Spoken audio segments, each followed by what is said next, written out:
మాధవీలత గారు, ముఖ్యంగా ఉమ్, ఏ political leader అయినా గానీ, తమ పక్క పార్టీలో ఉన్న పొలిటికల్ లీడర్స్ ని పొగడాలంటే, ఏదైనా ఉమ్, ఎజెండా లేకపోతే గానీ పొగిడే పరిస్థితి లేదు. మీరు రాజకీయాల్లో ఉన్నారు, మీకు తెలుసు. అవును.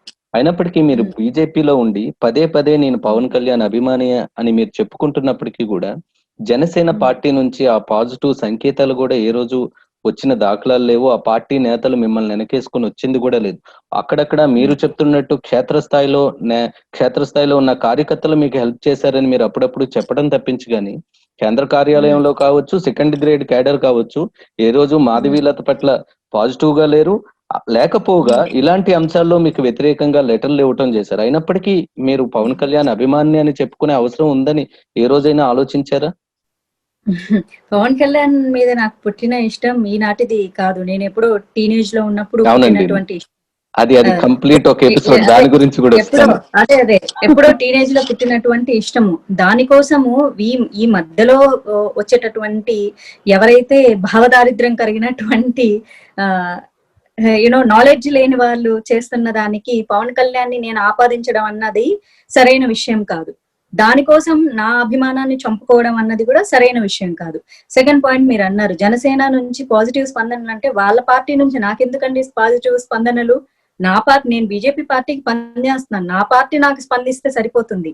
నా పార్టీ స్పందించింది కాబట్టి నాకు ఢిల్లీ లెవెల్ నుంచి వచ్చేటటువంటి ఎమ్మెల్యే ఎమ్మెల్యే అవును. కంటెస్టెంట్ల లిస్ట్ నాకు ఢిల్లీ నుంచి వచ్చింది. నాకు ఒక ఎమ్మెల్యే సీట్ ఇచ్చారు. నా పార్టీ నాకు స్పందిస్తే సరిపోతుంది కదా. ఇంకొకటి, పవన్ కళ్యాణ్ పేరు వాడుకుంటే బీజేపీలో సీట్ ఇవ్వడం అన్నది మొన్న చేతులు కలిపారు తప్ప ఇంతకు ముందు చేతులు కలిపిన పరిస్థితి కూడా లేదు. మేము ఖచ్చితంగా వాళ్ళకి ఆపోజిట్ గానే నిలబడి పోటీ చేశాం. అదే ప్రాంతంలో అన్ని చోట్ల మేము అపోజిట్ గా నిలబడి పోటీ చేయడం జరిగింది. కాబట్టి ఎవరో మెచ్చుకుంటారని, లేకపోతే వాళ్ళెవరో మెచ్చుకొని నాకు మేకతోలు గప్పుతారని నేను ఇక్కడ పనిచేయట్లేదు. నేను 100% నేను కమలం గుర్తుకే పనిచేస్తాను. నా సర్వీసెస్ కమలం గుర్తుకే అందిస్తాను తప్ప మరే పార్టీలకు అందించేటటువంటి అవసరం గాని, వారి యొక్క అభినందనలు గాని నాకు అవసరం కూడా లేదు. జీవితంలో నేను ఏ రోజు అసలు ఆశపడే టైపు కూడా కాదు. జనాల యొక్క అభిప్రాయాల్ని నా మీద రుద్దాలి అనుకుంటే, మాధవీలత అలా ఆశపడింది, నా మెదడులో లేనటువంటి ఆలోచనలు ఎదుటోళ్ళు చేస్తున్నారంటే వాళ్ళు స్వార్థపరులు, నేను స్వార్థపరురాలని కాదు. నేను చాలా, నా విజన్ చాలా క్లియర్ గా ఉంది. నేను దేశం కోసం పనిచేస్తాను. అది ఢిల్లీలో ఉన్నటువంటి చిన్న గల్లీలో చేయమన్నా చేస్తా, హైదరాబాద్ లో చేయమన్నా చేస్తా. నాకు నా పార్టీ ఏం చెప్తే అదే ముఖ్యం. అలాగే నేను ఆయన మీద అలిగేషన్స్ వచ్చినప్పుడు నేను సపోర్ట్ గా నిలబడి మాట్లాడాను. అది నా అభిమానాన్ని ప్రూవ్ చేసుకున్నానే తప్ప ఆయన వచ్చి పొగుడతాడనో, వాళ్ళ సైనికులు వచ్చి పొగుడతారనో నేను ఇక్కడ లేను. I am 100% BJP person. 100% నేను కాషాయం కండువ కప్పుకున్న అమ్మాయిని. ఎప్పటికీ దీనికే ఉంటాను. మాధవీలత గారు, 2008లో మీరు ఏ విధంగా అయితే ఇండస్ట్రీలో అడుగుపెట్టినప్పుడు చాలా నెమ్మదిగా ఉన్నారు, ఇప్పుడు ఎంత అగ్రెసివ్ గా కనిపిస్తున్నారు. 2024లో రాజకీయాల్లో మిమ్మల్ని అంతే అగ్రెసివ్ గా మేము చూడొచ్చా? 2008లో కూడా నేనేమి సైలెంట్ అమ్మాయిని కాదు అండి.